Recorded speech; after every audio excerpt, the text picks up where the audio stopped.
Most farmers' number one concern, the weight on their shoulders, is being able to feed the nation. That's what they lose sleep over. They care more about feeding a bunch of people that can't keep a cactus alive than their own bottom line. Think about that kind of character.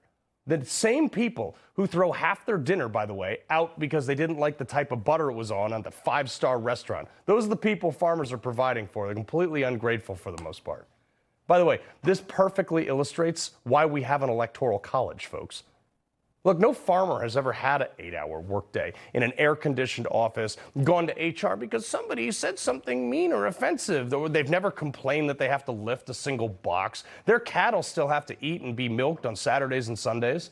Farmers work 12 hours a day, often 7 days a week, because their livestock and their crops depend on that. They take a knee at every meal to pray for rain so they don't lose their crop, so they can feed us. Their hands are calloused, cut up, backs ache, and yet wouldn't choose any other job in the world.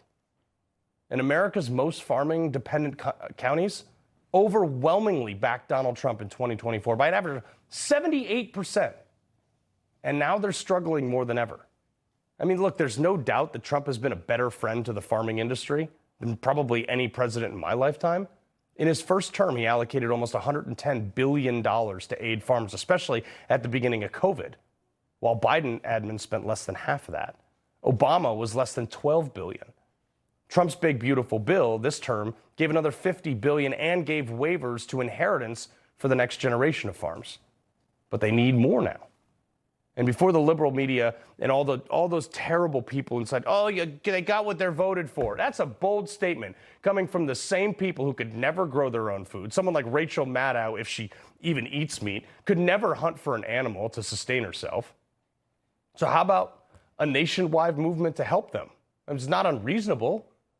Think about this for a second. When banks made outrageously risky, stupid subprime loan to borrowers with no income requirements just to make a quick buck, the taxpayer bailed them out to the tune of almost $1 trillion in payments and subsidies. We should have let those guys go bottoms up.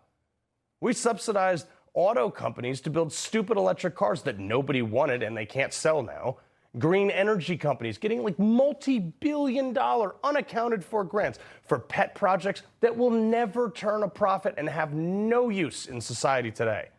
Some that went bust before fully functioning, like Solyndra. A $53 billion for microchip companies, and seemingly most of Congress invested in the companies right before they passed that bill, by the way. They made billions of dollars cumulatively.